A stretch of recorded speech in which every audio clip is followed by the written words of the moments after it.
me in FIFA 16. Come on, Brett, play the whistle! Yeah, let's go! 40 wins in a row! This is 40 wins. Africa. Yes, let's go! Yes! This time for Africa. Me in FIFA 17.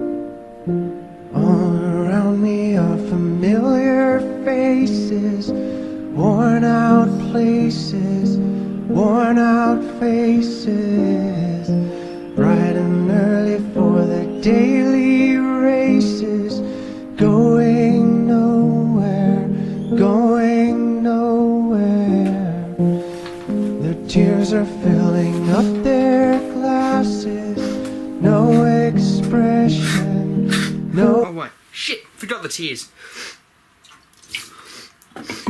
No expression. Hide my head, I wanna. G'day, guys. Aussie FIFA. H. Damn it. D.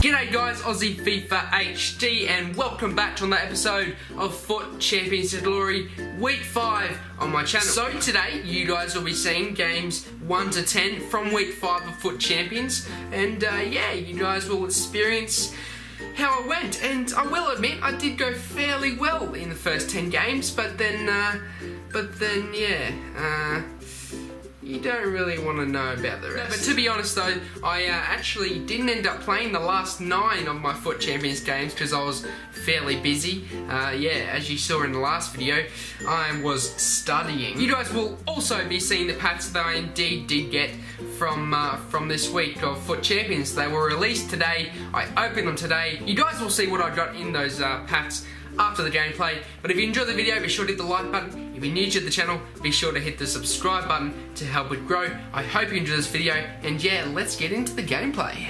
Okay guys, so we're into the clips now of the gameplay, and then as I said before, we'll jump into the pats straight after. But first opponent we came up against had Lewandowski, Royce, Muller, Vidal, you know, just a standard Bundesliga team. Well, not standard really, it's probably worth around 1 million coins at the moment. But my opponent actually took the lead after me dominating the whole game. I'm serious, like, I think I had like 5 to 6 shots after eventually he scored. And as you'll see, I actually do a formation change. Generally when I'm not taking off, you know, I'm not going to a bad, I'm getting, generally when I can't score or I'm not getting off to a good start, I switch to the 4-1-2-1-2 narrow variation, and that seems to just get me a goal all the time. Like as you'll see, I do come back from that after doing that formation change with a nice finish from Coman.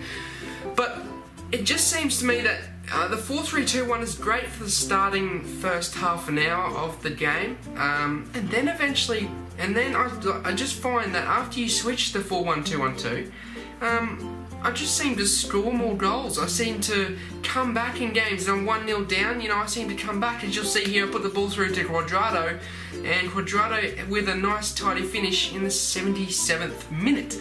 So, you know, it's just, it depends what you guys think, but as you'll see in a moment, things like the formation and especially custom tactics, things that you'll see in the moment, why I'm talking about custom tactics, because you'll see very shortly, there's 3 games in a row where I conceded 1 goal in the first 5 minutes of the in-game minutes. As you see, we're going to score another goal with Baka here with a nice tidy finish in the 85th minute, but what you'll see is, I conceded 1 goal in the first 5 minutes of in-game, which is about a minute in real life. You'll see that, and then that's because I kept forgetting to put the custom tactics on, because you know how you go into the menu, or you go into your squad before you hit start to then search for an opponent. You can go to custom tactics now that EA put it in the menu, or you can go, you know, player instructions, etc. I kept on forgetting to put my own custom tactics in before I went to the game, because it automatically sets to the ones that you set in the menu. However, I kept forgetting to, so it set to default every time I went into a game. And I believe the reason why I conceded so early is because I kept forgetting, and I was so used to my custom tactics, and I was so used to how they helped me. Like, as you'll see, the 9th minute, once again, I didn't touch the ball. My opponent scored that without me touching the ball. I never got it back, because if I did get it back, because I remember that I didn't change my custom tactics. If I did get it back, I would have changed them. As you see, like, these are mine here. I get 85 speed, I get 65 passing. Oh no, what happened there? You know, I clicked out of it. But basically, I go 85 speed, 65 passing, organised. You don't want free form in your build-up play, because they're not available to pass to. However, 80 passing, and then 60 crossing, and 70 shooting with free form. The reason why I put free form is because your strikers and your left forward and right forward, they go in different angles of runs. So, you know, you've got runs happening all the time, instead of runs happening in their position, they might be over the other side of the pitch making a run, which is very useful when you're, counter-attacking, which is what the 4-3-2-1 is very good for. So, as you see there, nice little triple tap across the box with Adaris making it 1-1. Again, once again, as you saw, this guy took the lead in the first few minutes because I forgot to change my custom tactics, but I ended up changing them after a while, and as you'll see, he went up 2-1, however, I didn't give up. Mertens down the line, and Fellaini, the big boy Fellaini, is there to head it home. 2-2 in the 48th minute, and then you'll see, guys, because I changed my custom tactics, and because I changed to the 4-1-2-1-2, I take the lead. As you see, Koeman passes to DeMarcos, then I see inside Mertens with a driven pass. I hold it off a bit, wait, and then I move the stick to make him go inside, and he slots that home to make it 3-2. And nice little goal there, I believe. I used the face-up dribble there just for 1 second or so, and he was able to slot that home. So then you'll see once again Williams, who's very good in this game, by the way. He's got that physical. He's got that finishing edge. He's got that speed. As you see, you've got Mertens here, who just had a nice finish there into the top corner. So 4-2. I think we had time for one or two more goals. As you see, I do my free kick specialty, and I'll tell you what, it's OP, very OP. We were unlucky not to finish it straight away, but Mertens was there at the far post to tap it home, before you even see these pats, I'll tell you I did go well on the weekend. I won't tell you what I got, but I did go well. As you'll see here, we have an opponent come up with a team with Lukaku, Mane, Rooney, Kane, Dembele, Martial, just insane. He's just the pace, the strength, the dribbling, the finishing, I just feel this year that EA have made their cover boys a little bit more OP, they got that little bit more of an edge. You use Royce, you come up against Royce. Royce just seems to be out of this world. And who else is there? There's Hazard as well. Hazard, not so good. I don't like him this year, but Royce, whatever it is. See, once again, conceding in the first few minutes, only because I forgot to change my custom tactics. And as you'll see, I change them once again back to 85, 65, organised.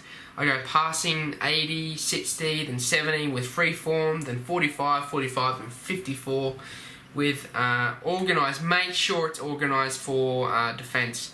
You don't want that offside trap. Offside trap will cause your defenders to push forward up to the halfway line or near it to try and catch your opponent offside. It doesn't work very well. I'll tell you what, the AI doesn't do a very good job of that. So it's very important to switch that to organised. Otherwise you'll find yourself conceding goals. As you see Ericsson there, we do equalise after I change the custom tactics once again.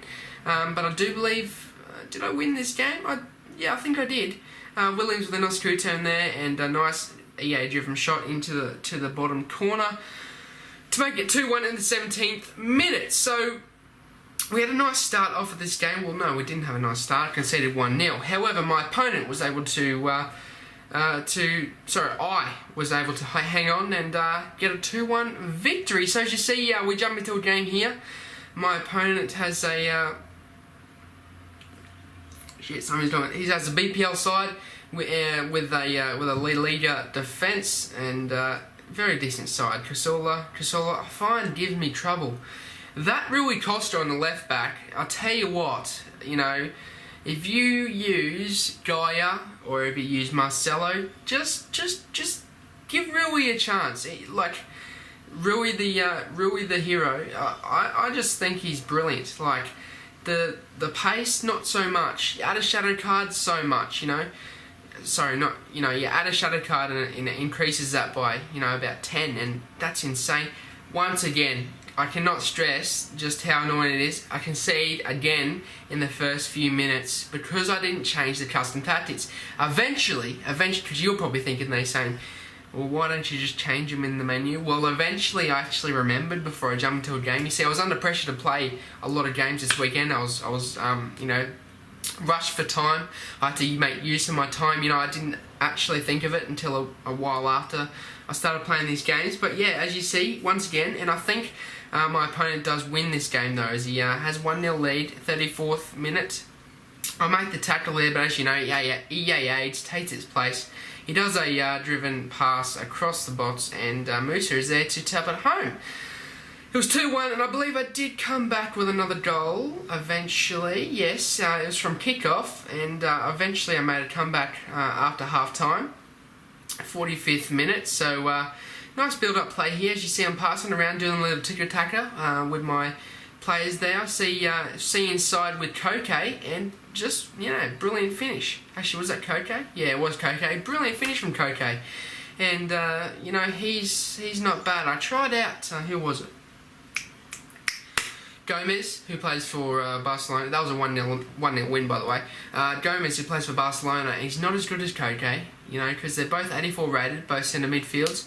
Koke's got that defensive mind, but not really. He's got more of an attacking push to him, whereas Gomez is more defensive. However, Gomez just doesn't cut it for me. Just for some reason, he seems so sluggish in the midfield.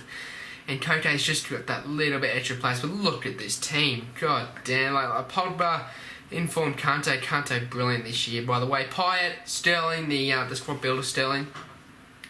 But we were able to remember to change the custom tactics, because I jumped right into a game straight after the last one when I started realising that I kept conceding after not putting custom tactics, and we were able to get off to a good start. Quadrado with a Berber spin there, or a Magidi spin I think it is. Body feint inside. He was unlucky to get tackled, but then I get the ball back really lucky there. Another lucky rebound from the keeper, and I was able to slot that home with Coman. So 1-0, and that was a victory to me. So at the moment we're about 6-1, 6 wins and 1, something like that. And I'll tell you what, we did get off to a really good start on this weekend. I think I was in 9 wins and 10 losses, or at least 8 wins and 10 losses, which is, in my opinion, a quite a good start. But we move on to the next game. My opponent had a standard Bundesliga team with Hernandez, Bellarabi. Bellarabi's not bad this year either. Konoplyanka, Thiago. Everyone raves about Thiago, but for some reason with me, I just don't. I tried him out. I bought him. I had Wendell, Coman, and Thiago with Naldo in the centre back position. I had them on the left side. Sorry. Oh, excuse me. I had them on the left side, I had Thiago on the midfield, and Thiago just did not cut it for me. He's got the 5-star skills, he's got the weak foot, but Coman just didn't cut it for me. I don't know, he had that attacking edge, but I think if you're going to use, Thiago, I think if you're going to use Thiago, I really recommend you using him in a cam position, because he's not really a box-to-box midfielder, although he's a centre mid originally. He's just not really a box-to-box midfielder. He hasn't got much defending capabilities. He's got more of an attacking edge to him, and so, especially with that 5-star skills and the weak foot, he's very useful in that cam position. But moving on, we had a 2-0 win in that game there. I believe this is the last game that we did play? No, it wasn't. We had a few more after this, but I will tell you that we did get 8 wins and 10 losses. And remember, I will stick around for this afterwards, because there will be pats after the gameplay. But we moved on to the next game. He had Rashford. Rashford, once again, very good this year. Defuli, Morales, Coutinho. Coutinho is... sorry, it's Joe. Excuse me, Coutinho is very good this year. He's got the pace, got the dribbling, got the shooting. You know, how could EA not give him better shooting than 74? I mean, he's got decent shot on him already, but have you seen Coutinho in real life? Do you really think Coutinho has 74 shooting? I believe, well, I personally am a Liverpool fan. I don't know whether I'm just being biased, but seriously, have you seen Coutinho shooting? You know, I've seen threads on Facebook, you know, with the amount of goals he scored, more than other attacking midfielders this year, such as Ericsson, etc., etc., and just Coutinho. I don't know how he has 70 shooting. What was my opponent doing there? He passed it straight back to me, and Mertens is there to tap it home. Well, not tap it home, back heel at home, over the keeper, and you'll see it's one of the 80th goals I've ever scored. Mertens takes it and he does a celebration here, but Mertens does the back heel, and the keeper just, look at that, he dives under it. The keeper, you see, even if you had the best reflexes in the world as a real keeper, you wouldn't be able to dive under that quick enough. Your body would be in the way before you got under it. It's just ridiculous how the goalkeepers work this year, but it was 1-0, then we were able to cross it over and just, yeah, another just incredible lucky goal. Like I felt for this guy. I honestly felt for this guy. You know, 2 unlucky goals, a header from like a centimetre of an angle. The keeper put his chest on the ball and it went in. Like, just unlucky. But my opponent was able to get a consolation goal there, but he was unable to take it home. He was unable to come back. But we moved on to another game. We had Costa, Hernandez, Conoplayenga, Sanchez, and by the way, I had a two-player pack, and you'll see from last week, yeah, just Sanchez is insane. I had a 2-player pack, and I ended up getting Palacio, and I thought, oh shit, just another bloody shit player in the 2-player pack. But inside there with him was the big boy Cuadrado. So not Cuadrado, the big boy Renato Sanchez. So I was quite happy with that, and you see there in the 81st minute we ended up taking the lead with against my opponent there, and then I don't know what he's doing there. You know, I suppose, you know, when you're down 2-0 at the last few minutes, you sort of just give up, don't you? You know, so he just did something a bit stupid there, and I was able to tap it home for 3-0. So I believe this is the last game you guys will be seeing before we jump into the Pats. But my opponent called himself Chelsea FC. He withholds a BBL side with Aguero, Coutinho, Hazard, Matic, Kante, the ones to watch, Kante, Willian, who was he gave me issues, I can assure you. He gave me he gave me a lot of issues. He had company, David Luiz, etc., etc., and Coutinho was there to slot it home. A nice finish from my opponent there, I had to give him that. That was a nice goal, I will admit. But then I lost the clip to my goal, so it went to penalties. And up to the last penalty, my opponent was able to save it. You know, just those types of wins really gut you. You know, they really gut you. You know, I was just so disappointed with that defeat, because, you know, I just didn't deserve it. You know, I dominated him the whole game. He dominated possession, I dominated shots. So, but that was it, and yeah. Okay guys, so as we move on to the Pats, as you see, I'll speed it up a little bit here, but we did indeed get 45,000 coins, a rare gold pack, and 2 rare mega packs. As you see, we got medal in the 25k pack. I wasn't too happy about that, you know, because those 25k packs can withhold some pretty good things, but I suppose it is what it is, and one of the benefits from that was that I got to swap the fresh one for the one that I bought, so, you know, it's got that club ownership sort of thing. So we moved on to the rare mega pack, and this player was indeed the best player that we got out of all packs. We ended up getting Esco. He's only worth about 8,000 coins, but he definitely was helpful. He is going to be helpful in investing some more fitness cards, investing in a better team for FUT Champions, etc., etc.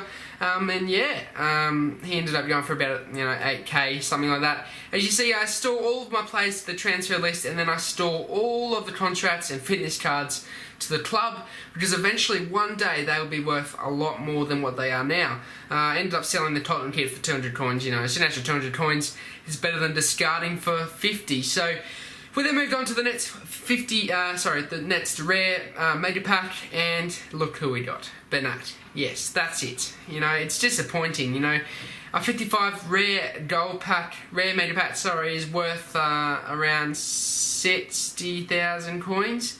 So when you look at what you got, it's fairly disappointing. But I ended up getting a fresh Asamoah, which once again has the concept of the first owner. So I feel better about having a first owner player in the club. It feels better, if you know what I mean. I kept all these position changes because I remember last year the canvas centre mid used to go for around it used to go for like 3,000 coins, and now it's only going for about 900. Like I don't get that, but. As you see, I moved through the transfer list. These aren't all the players from the packs. These are players from other, drafts. These are players from last FUT Champions, which I had the 2 100k packs. I'm just investing in them because you never know when a squad builder challenge will come up that will require these players. But as you see, I'm also going through, and you can see the moustache cards, the Movember cards, and I watched Nepenthes' video, and he reckons there's going to be a squad build challenge, and I have to agree, because I remember last time the Scream cards, you needed 4 of them to make the Pirate, and I think if I were to buy some of these, you never know, there could be a Movember card come up in the squad builder challenge, which will require a few of those Movember cards. So just investing in them, and whoever the player is, if the squad builder challenge comes up, whoever it is, I might decide to make it to do the squad builder challenge, or I might decide to sell the players for some more profit. But that'll be it for the video, guys. I hope you enjoyed this video. There'll be more episodes of this tomorrow, because I have to cover what squad I'll be doing for this week's FUT Champions. But yeah, stick around for that. I hope you enjoyed this video. Be sure to hit the like button if you're new to the channel. Be sure to hit the subscribe button to help it grow. I hope you enjoy it once again. And yeah, that's it for me. I'll be out, and peace.